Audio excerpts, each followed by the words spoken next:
There can be no peace in the world until the military power of Japan is destroyed. To do that, we are now engaged in a process of deploying millions of our armed forces against Japan in a mass movement of troops and supplies and weapons. What has already happened to Tokyo will happen to every Japanese city whose industries feed the Japanese war machine. Beyond the point of reason, their country will suffer the same destruction as Germany.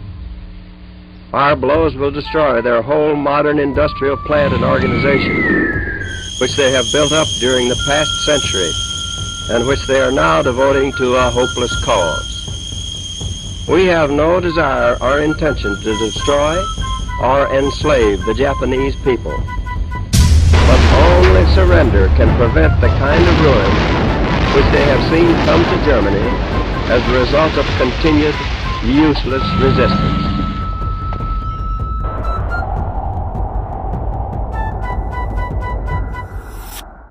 Despite the high expectations for the use of nuclear technology, the cost to human lives, and the constant threat that it poses, even in the right hands, outweighs any possible benefits.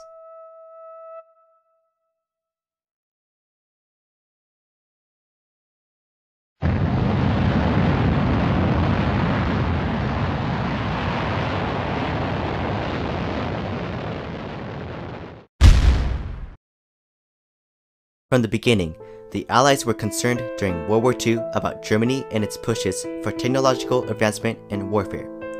Most of all, they were worried about the possibility of Nazi Germany creating new weapons with a greater destructive power than anything that was in existence at the time. When the Jewish-German scientists fled to the US in search of refuge, they brought with them confirmation of the United States' greatest fear. And so, in 1939, the US started the Manhattan Project in collaboration with the UK in an attempt to beat Germany in making the deadliest weapon yet, the atomic bomb. Finally, in August of 1945, despite mixed opinions, the US dropped 2 atomic bombs, Little Boy and Fat Man, on the Japanese cities of Hiroshima and Nagasaki respectively. It was a decisive end to conflict, but only the beginning of a heated public debate that would be argued over, not just in the US, but internationally.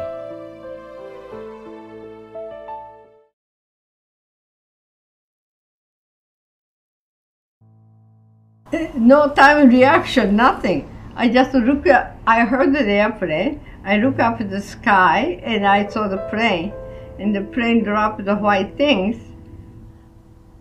Oh, I told my next classmate, look up the pretty sky and a pretty airplane, because such a beautiful blue sky and the silver airplane and long white tails, looks pretty, right? So I just point up this. Then I saw the white things dropped a little bit.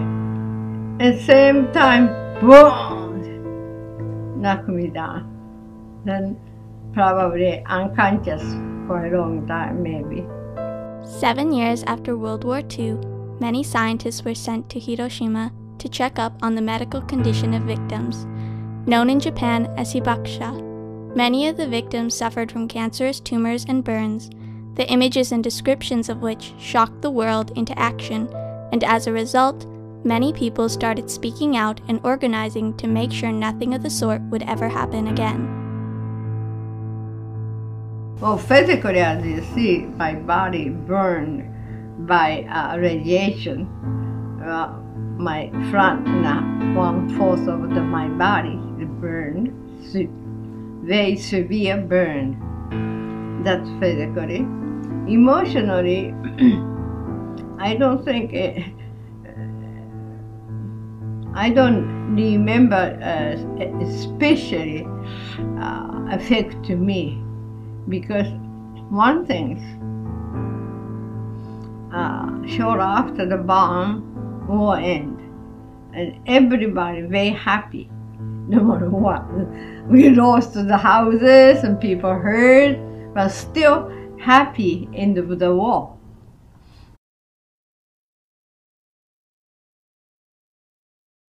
when we went to Japan, and I grew up in Hiroshima. At that time, actually, none of us were really, even though my father was sent there to study the effects of the atomic bomb, we did not have much contact with Japanese people, and so my mother always had a heart to get outside the army base where we were living and get out into the community and meet Japanese people and understand the culture. But it wasn't until we actually built our yacht there and sailed around the world in it, even with 3 Japanese men from Hiroshima on the boat, before we actually realized what had happened in Hiroshima to the people. Not just, my father studied took their blood and how tall are the children and how are they growing, their weight. But my mother became interested in the emotional effects and the psychological effects of what was it like to live through an atomic bomb. And we came to know people who had actually done this, unique people who had survived the bomb. As early as the testing stages, people involved with the development of the bombs began to have doubts as to whether or not using nuclear weaponry was the wisest course of action. After seeing the destructive power of the bombs firsthand, the scientists of the Manhattan Project, including Oppenheimer and others that had previously been enthusiastic about the bomb's potential, ended up opposing the idea of using such a dangerous weapon. And it wasn't until we got back to Hiroshima and my mother was walking down the street and a woman came to her in kimono, pulled the arm of her kimono back and showed her these terrible scars, like ropes, keloid scars, and said, thank you, you were our voice. And my mother said, I didn't know. She said, we have no voice. No one listens to the people of Hiroshima, but you are our voice. So my mother took that very seriously. It's like, oh, so now it's bigger than just our own motives for doing this. Now it's about representing the people that actually went through it. In 1951, due to the active anti-nuclear movements, the United States thought of a new way to utilize nuclear technology. Rather than creating more weapons, the US worked to develop a source of electricity based upon the research and information they had gotten from making weapons of mass destruction.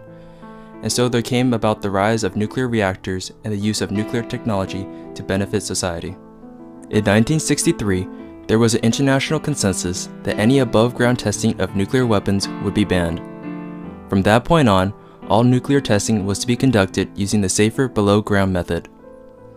Only 2 of the major nuclear-possessing countries, France and China, did not switch to underground testing.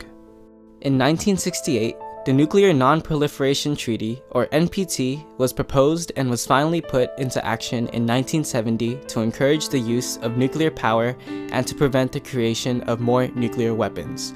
It went on to be signed by 187 nations, including 5 nations that currently hold nuclear weapons: Russia, China, France, the UK, and the US. Only 2 weapon-holding nations, India and Pakistan, have withheld from signing the agreement to the present day. North Korea, which resigned, has continued testing more weapons in recent years. Overall, while there have been some mishaps with this technology, such as the March 11th Fukushima incident, it is still fairly new, historically speaking, and the world has already experienced the benefits of nuclear power in a large way. Today, Hiroshima and Nagasaki, which will forever be remembered as testimonies to the destructive capabilities of nuclear technology, rely on nuclear power for 1/4 and 1/2 of their electricity, respectively.